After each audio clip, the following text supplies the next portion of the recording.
Hey everyone, and welcome. I am incredibly excited to have you here for this explainer. Today, we're exploring a massive, real game changer of a breakthrough in scientific machine learning, or SIML. You see, for years now, scientists have been kind of stuck. They've been forced to choose between traditional mathematical solvers, which are beautifully transparent but painfully slow, and standard AI models, which are blazingly fast but act as total black boxes.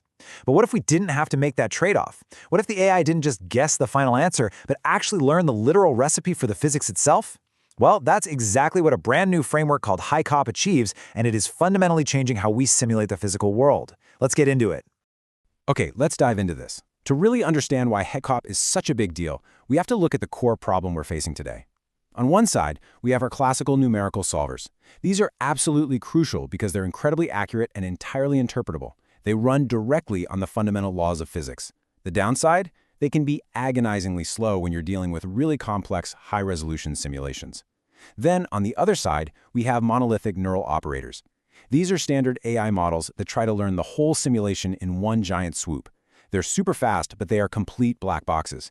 And honestly, even worse, they're notoriously fragile. If you change the physical environment even slightly, a concept we call distribution shift, they tend to fail catastrophically. We desperately need a middle ground. So here's our roadmap for the explainer. We'll start with the black box problem, meet HICOP, and explore how to build its physics dictionary. Then we'll look at how it makes AI adaptable, how we can actually diagnose missing physics, and finally, what this means for the future of simulation. All right, starting off with Section 1, the black box problem. So, why exactly do standard neural networks struggle so much with complex physical systems, like fluid dynamics? Well, this quote from the research paper hits the nail on the head. Traditionally, scientists build their models step by step. If a model fails, the specific pattern of that failure actually tells them what physical mechanism might be missing. But monolithic neural operators completely discard that workflow. They just memorize a single, giant mathematical map from the training data. So, when they inevitably fail in a new, unfamiliar physical environment, scientists essentially have to throw the whole model in the trash. The AI literally can't tell you why it failed or which part of the physics it got wrong. And here is a really fascinating realization. The myth that traditional physics solvers are inherently slow, it isn't actually true. Individual, primitive processes, like calculating how heat diffuses or how fluid flows in one single direction, are actually incredibly fast thanks to decades of careful optimization. The real bottleneck, the part that slows the whole shebang down, is calculating how all these different forces interact with each other all at the same time. The challenge isn't the raw ingredients themselves, it's figuring out the recipe to combine them dynamically. Which brings us to Section 2, Meet HICOP, the recipe. And this brilliantly illustrates our solution, HICOP, or Hybrid Composition Operators. Don't think of it as a machine that just magically prints out a finished cake. Think of it as a master chef. If you take a look at the top left of this diagram, you'll see that instead of a massive neural network just guessing the final state of a system, HICOP takes a query, like a specific set of physical conditions, and maps it out to a logical program. Following the flow from left to right, you can see it taking simple, deliberate steps. First, it applies advection, then diffusion, then advection again, and finally reaction. It's dynamically building a custom sequence of physical subflows to solve that very specific problem. Now focus on that little box labeled pi_theta, right after the query. That right there is the AI policy, and what's absolutely incredible is how small it is. We're talking just 50 to 100 parameters. In the AI world, that is microscopic. But this tiny policy acts as the brain of the operation. It doesn't calculate the heavy physics itself. Instead, it decides which physical module to pull from the dictionary, and this is crucial, for exactly how long. Notice those little tau values inside the blocks, like tau equals 0.20, then 0.06. That is the AI dictating the precise integration time for each step so that everything adds up perfectly to the target time. To really wrap your head around how smart this policy is, let's look at the graphs on the top right. These show how the policy dynamically reallocates its time based on the physical environment it's in. Look at that first graph. As the Pecklet number increases, meaning advection or fluid flow is becoming the dominant physical force, the blue line smoothly rises. The AI automatically gives more program time to advection and less to diffusion. It does the exact same thing with the Damcolor number in the next graph, allocating more time to reaction when reaction force is dominant. It is actively adapting its recipe to match the dominant physics at play. Moving on to Section 3, Building the Physics Dictionary. So, if our AI is the chef, what exactly is it pulling from its pantry?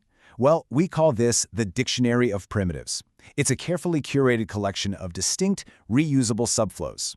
Think of your basic physical processes like advection, diffusion, or reaction. On their own, none of these single modules can solve a full, complex problem.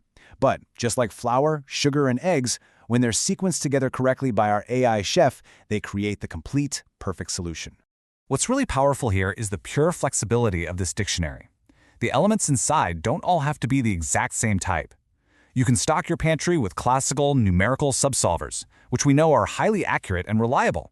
But you can also throw in learned neural components for those really messy physics scenarios where writing an exact equation is just too hard.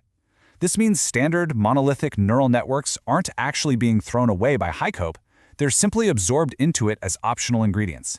You literally get the absolute best of both worlds in a true hybrid combination. Let's move to Section 4, Adaptable and Robust AI. Now, what's really interesting about this slide is the visual proof. It's easy to claim a new model is better, but let's actually look at these models under pressure. Notice the stark contrast here. On the left, we have in-distribution data, meaning environments the models have seen during training. You can see the ground truth on the top, and as you move down from 1 step to 20 steps, HICOP and the baseline models like UNet and FNO all look pretty similar. They all perform well. But now look at the image on the right. This is out of distribution, a totally new, unseen physical environment. Follow those columns down to 20 steps. The baseline models like UNet completely fall apart. They melt into a blurry, catastrophic mess, completely losing the physical structure. But look at HICOP in the second column. Even way down at 20 steps, it holds the shape beautifully. So the absolutely crucial question is why this happens. While the standard black box AI fails to adapt because it just memorized the static map, HICOP stays perfectly sharp. And that's because it didn't memorize a map. It learned a scheduling rule. When the environment shifts, the underlying physics primitives in its dictionary are still perfectly valid representations of the laws of physics. HICOP simply looks at the new environment and adjusts the timing of those valid modules to match the new reality. It's incredibly elegant. And we see the exact same phenomenon right here with shallow water equations. The left side is familiar territory, the right side is the great unknown. Look specifically at the bottom rows on the right side at 20 steps out. The ground truth shows these incredibly distinct, complex wave ripples bouncing off the boundaries. The baseline networks, UNet, Poseidon, LIDFNO, they either blur out entirely into pure noise, or they create these completely hallucinated artifacts. They totally fail to capture the physics. But HICOP, again right there in the second column, almost perfectly matches those complex wave structures from the ground truth. It's literally a night and day difference in reliability. And the numbers absolutely back up what we're seeing visually. Across the board, the data shows HICOP delivering order of magnitude improvements in error rates when it's forced to operate out of distribution. But here is the real kicker. Because HICOP relies on structured, known physics, rather than trying to learn the entire universe from scratch, it trains incredibly fast. It requires 25 times fewer training passes through the data. That translates to training times that are 10 times faster by the clock on the wall. So it's not just more accurate, it is vastly more efficient.